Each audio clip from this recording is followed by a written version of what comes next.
আবু বকরের চেয়ে অনেক বেশি আমল আমার। আবু বকর তো হজ করছেন 2 বার, একবার নিজে একবার নবীর সাথে। আমি জীবনে কয়বার হজ করছি এখন আর মনে নাই, আগে গণতাম। আবু বকর উমরা কয়টা করছেন আমার জানা নাই, তবে এটা আমি দায়িত্ব নিয়ে বলতে পারি আবু বকরের সারা গোষ্ঠী মিল্লা উমরা যা করছে তার চেয়ে বেশি ওমরা আমার হবে। আবু বকর জীবনের তেলাওয়াত যা করছে তার চেয়ে অনেক বেশি তেলাওয়াত আমি করছি। আবু বকর আমার মতো খতম তারাবি পড়ায় নাই, ওই সময় ছিলই না, এটা তো ওমরের সময়ে চালু হয়েছে 20 রাকাত। নাউজুবিল্লাহ, নাউজুবিল্লাহ।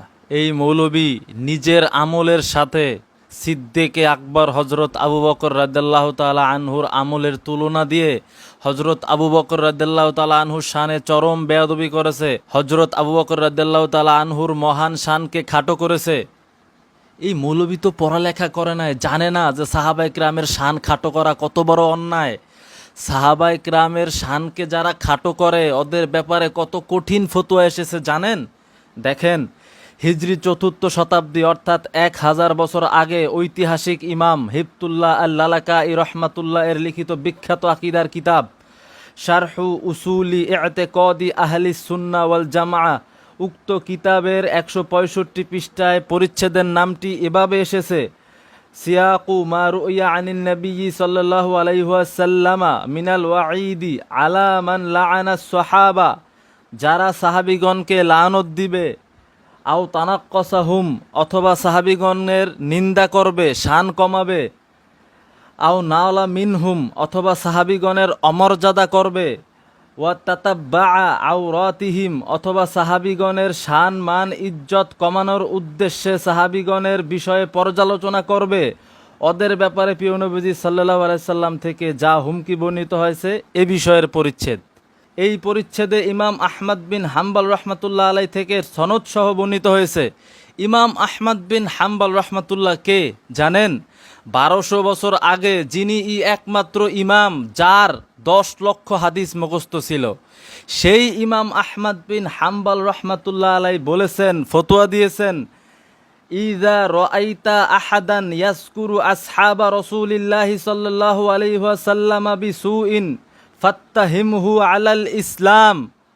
অর্থাৎ তুমি যদি এমন দেখো যে সাহাবীগণকে কেউ দোষণীয়ভাবে বা দুর্বলভাবে উপস্থাপন করতেছে, তাহলে তুমি ওকে অভিযুক্ত করো ওর ঈমান আছে কিনা বা ও মুসলমান কিনা। তাহলে চিন্তা করেন ভাইরা, এই কিতাবের এই পরিচ্ছেদ অনুযায়ী এবং ইমাম আহমদ বিন হাম্বল রহমাতুল্লাহ আলাইয়ের ফতোয়া অনুযায়ী মৌলভী হাসান জামিলের ঈমান আছে কিনা সন্দেহ আমার। কারণ মৌলভী হাসান জামিল হজরত আবু বকর রাদিয়াল্লাহু তাআলা আনহুর আমলকে দুর্বলভাবে খাটো করে উপস্থাপন করছে। হজরত আবু বকর রাদিয়াল্লাহু তাআলা আনহুর শান খাটো করা হয়েছে।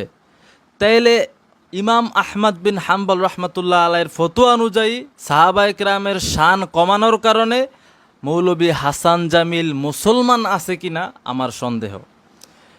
এরপরে দেখেন আরও কঠিন ফতোয়া।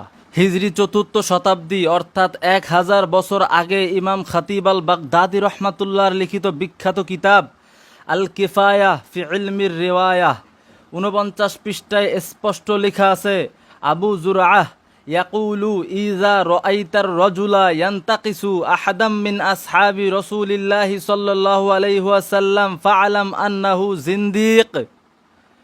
1200 বছর আগে ইমাম আবু জুরআ রহমাতুল্লাহ আলাই ফতোয়া দিয়েছেন, যখন তুমি দেখবে কোনো ব্যক্তি সাহাবীগণের মধ্যে যে কোনো একজন সাহাবীর শান খাটো করতেছে বা কোনো একজন সাহাবীর শান কমাচ্ছে, তাহলে তুমি জেনে রাখো ওই ব্যক্তি জিন্দিক। তাহলে চিন্তা করেন ভাইয়েরা, 1200 বছর আগের ফতোয়া অনুযায়ী এই মৌলভী হাসান জামিল জিন্দিক অর্থাৎ মুরতাদ নাস্তিকের মতো জঘন্য। কেন? সে হজরত আবু বকর সিদ্দিক রাদিয়াল্লাহু তাআলা আনহুর শান খাটো করেছে। এখন এই জিন্দিক মৌলবীর দালালরা বা অন্ধপূজারীরা বলতে পারে যে মৌলভী হাসান জামিলের উদ্দেশ্য তো এমন ছিল না, মৌলবীর উদ্দেশ্য তো হজরত আবু বকর রাদিয়াল্লাহু তাআলা আনহুর শানকে খাটো করা ছিল না। আরে এই আবাল মার্কা অজুহাত দিবা, কাজ হবে না। মৌলবীর উদ্দেশ্য কি ছিল তা পরের বিষয়। মৌলবী যেভাবে হযরত আবু বকর রাদিয়াল্লাহু তাআলা আনহুর আমলকে খাটো কইরা বর্ণনা করছে, উপস্থাপন করছে, তা তো স্পষ্ট দেখাই যাইতেছে। মৌলবীর এত বড় সাহস হয় কিভাবে যে হযরত আবু বকর রাদিয়াল্লাহু তাআলা আনহুর আমলকে এত খাটো করে উপস্থাপন করে এবং এটা বলে যে একটা একটা আমল যদি হিসাব করি আমি হাসান জামিলের চেয়ে আবু বকর রাদিয়াল্লাহু তাআলা আনহুর সিরিয়াল অনেক পিছনে। এইভাবে একটা একটা করে আমল যদি ধরে তো দেখা যাবে আবু বকরের সিরিয়াল অনেক পিছনে আমার চেয়ে। নাউজুবিল্লাহ, নাউজুবিল্লাহ। এত বড় সাহস কিভাবে পায় যে হযরত আবু বকর রাদিয়াল্লাহু তাআলা আনহুর শান এত খাটো করে, হযরত আবু বকর রাদিয়াল্লাহু তাআলা আনহুর আমলকে এত খাটো করে উপস্থাপন করে যে মৌলবীর চেয়ে অনেক পিছনে সিরিয়াল হযরত আবু বকর রাদিয়াল্লাহু তাআলা আনহুর। নাউজুবিল্লাহ।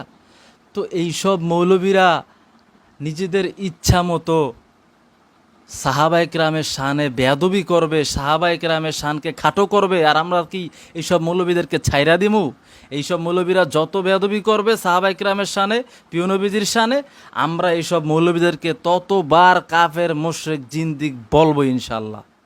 আর হাসান জামিলের অন্ধ পূজারীদেরকে বলতেছি যে তোমরা হাসান জামিলকে বাঁচানোর জন্য অনেক কিছু বলবা এবং বলবা যে না হাসান জামিলের পুরো বক্তব্য এমন না, তেমন না, এরকম না। ঠিক আছে, আমাদের ফতোয়া বা আহলে সুন্নাত ওয়াল জামাতের ফতোয়া যদি তোমরা না মানো, তাহলে তোমরা যে যার অন্ধ পূজা করো, ওই যে ইবনে তাইমিয়া তোমাদের গুরু ঠাকুর, তার ফতোয়াই মানো। সে কি বলছে জানো? সে বলছে যদি আমলের দিক থেকেও সাহাবায়ে কেরামের আমল কম, সাহাবায়ে কেরামের আমলকে খাটো কইরা যদি কেউ উপস্থাপন করে, তাকে কাফের না বললেও তাকে শাস্তি দিতে হবে। তাইলে তোমাদের গুরু ঠাকুর ইবনে তাইমিয়ার ফতোয়া অনুযায়ী এই হাসান জামিল মৌলবীকে কি শাস্তি দিবা সেটা দিয়া দিও। ওর নিয়ত কি ছিল, ওর উদ্দেশ্য কি ছিল, এটা পরের বিষয়, কিন্তু সাহাবে কেরামের আমলকে এরকম খাটোভাবে, দুর্বলভাবে উপস্থাপন করছে, এইটার কারণে ওর উপরে শাস্তি প্রয়োগ হইবে ওদের গুরু ঠাকুরের ফতোয়া অনুযায়ী। তাইলে হাসান জামিলকে কি শাস্তি দিবা, সেই শাস্তি দিয়া তওবা করেও, তারপরে দেখা যাবে যে হাসান জামিলের উদ্দেশ্য কি ছিল না ছিল। উদ্দেশ্য পরে, আগে সে যেভাবে বর্ণনা করছে, উল্লেখ করছে, মানুষের সামনে যেভাবে উপস্থাপন করছে হযরত আবু বকর রাদিয়াল্লাহু তাআলা আনহুর শানকে, আমলকে, এইটার ব্যাপারে যে শাস্তি হবে এই শাস্তির বিচার আগে কইরা লও।